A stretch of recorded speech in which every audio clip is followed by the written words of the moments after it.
Hi అండి. Welcome to Swarna happy home. ఈరోజు recipe Andhra special గుత్తి వంకాయ కూర. ఈ రెసిపీ ఫాలో చేస్తే ఫస్ట్ టైం చేసినా చాలా బాగా కుదురుతుందండి. ఒకసారి ట్రై చేయండి. దీనికోసం ముందుగా స్టవ్ ఆన్ చేసి ప్యాన్ పెట్టుకొని 3-4 టేబుల్ స్పూన్ పల్లీలు, 5 జీడిపప్పు వేసి మీడియం హీట్ మీద వేయించుకోవాలి. ఇలా పల్లీలు, జీడిపప్పు బాగా వేగాక దీన్ని ఒక మిక్సీ జార్లో తీసి పక్కన పెట్టుకోవాలి. ఇప్పుడు అదే ప్యాన్లో 1 టేబుల్ స్పూన్ ధనియాలు, 1 టీ స్పూన్ జీలకర్ర వేసి లో హీట్ మీద ఒకసారి వేయించుకోవాలి. ధనియాలు ఇలా కలర్ చేంజ్ అయ్యాక దీనిలో 1 ఇలాచి, 2 లవంగాలు, అర ఇంచ్ దాల్చిన చెక్క, 1 టేబుల్ స్పూన్ నువ్వులు వేసి 2 నిమిషాల పాటు లో హీట్లో పెట్టి వేయించుకోవాలి. ఇలా వేగిపోయాక మిక్సీ జార్లోకి తీసుకోవాలి. దీనిలో 1 ఉల్లిపాయ ముక్కలు, 3 వెల్లుల్లి, 1.5 ముక్కల అల్లం, 1 టమాటో ముక్కలు, కొంచెం చింతపండు కడిగి వేసుకోవాలి. దీన్ని మెత్తగా గ్రైండ్ చేసుకొని పక్కన పెట్టుకోవాలి. నీళ్లు వేయాల్సిన అవసరం లేకుండానే మెత్తగా అవుతుంది. ఇప్పుడు ఒక అర కేజీ వంకాయల్ని తీసుకొని క్లిప్లో చూపించినట్లు 4 భాగాలుగా కట్ చేసుకోవాలి. అయితే తొడిమి దగ్గర 4 భాగాలు కలిసి ఉండే విధంగా కట్ చేసుకోవాలి. ఇలా కట్ చేసిన వంకాయల్ని ఉప్పు వేసిన నీళ్ళల్లో ఉంచినట్లయితే కలర్ మారకుండా ఉంటాయి. ఇప్పుడు స్టవ్ ఆన్ చేసి ప్యాన్ పెట్టుకొని 2 టేబుల్ స్పూన్ ఆయిల్ వేయాలి. ఆయిల్లో 1/2 టీ స్పూన్ ఉప్పు వేసి కలుపుకోవాలి. ఇలా అయితే వంకాయలు రంగు మారకుండా వేగుతాయి. దీనిలో మనం కట్ చేసిన వంకాయల్ని వేసుకొని స్టవ్ని మీడియం ఫ్లేమ్ మీద పెట్టుకొని 10-15 నిమిషాల పాటు వేయించుకోవాలి. వంకాయల్ని ప్రతి 5 నిమిషాలకి ఒకసారి వేరొక వైపుకు మెల్లగా తిప్పుకుంటూ వేయించుకోవాలి.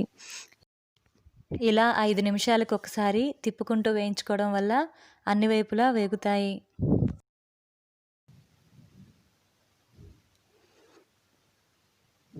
ఈ వంకాయల్ని 70% ఉడికే విధంగా మనం వేయించుకోవాలి. మరి ఎక్కువ వేయించినట్లయితే వంకాయలన్నీ మెత్తగా అయిపోయి మనం కర్రీ వండేసరికి కూరలో గుత్తి వంకాయగా కనబడకుండా గుజ్జు గుజ్జుగా అయిపోతుంది. ఇలా 70% ఉడికాక వేరొక ప్లేట్లోకి తీసుకొని పక్కన పెట్టుకోవాలి. ఇప్పుడు అదే ప్యాన్లో మిగిలిన ఆయిల్లో మనం గ్రైండ్ చేసి పక్కన పెట్టుకున్న మసాలా పేస్ట్ వేసి 2 టేబుల్ స్పూన్ నీళ్లు కూడా వేసి నూనెతో బాగా కలిసే విధంగా బాగా కలుపుకోవాలి.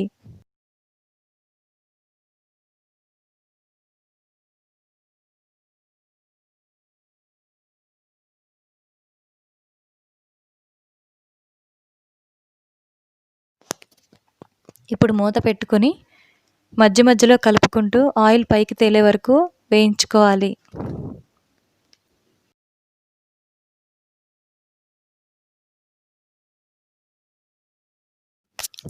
ఇలా ఆయిల్ పైకి తేలాక 1 టీ స్పూన్ పసుపు, 2 టీ స్పూన్ కారం, తగినంత ఉప్పు వేసుకొని బాగా కలుపుకోవాలి. మనం ఆయిల్లో ఆల్రెడీ కొంచెం ఉప్పు వేసాం కాబట్టి చూసుకొని ఉప్పు వేసుకోవాలి.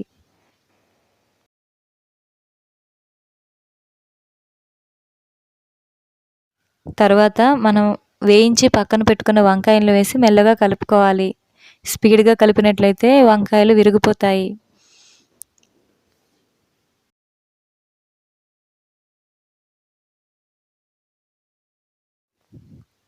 తర్వాత దీనిలో గ్రేవీకి సరిపడినంత నీళ్లు వేసుకోవాలి. అంటే దాదాపుగా 1 కప్పు నీళ్లు వేసుకొని వంకాయలు విరిగిపోకుండా మెల్లగా కలుపుకోవాలి. ఒకసారి ఉప్పు సరి చూసుకొని ఒకవేళ సరిపోకపోతే వేసుకోవచ్చు. ఇప్పుడు మూత పెట్టి 10 నిమిషాల పాటు మీడియం హీట్ మీద ఉడికించుకోవాలి.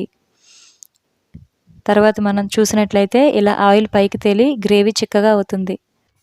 ఇలా వంకాయ పూర్తిగా ఉడికాక కొంచెం కరివేపాకు, కొత్తిమీర వేసి స్టవ్ ఆఫ్ చేసుకోవాలి. కరివేపాకు ఖచ్చితంగా వేసుకోండి. ఫ్లేవర్ చాలా అంటే చాలా బాగుంటుంది.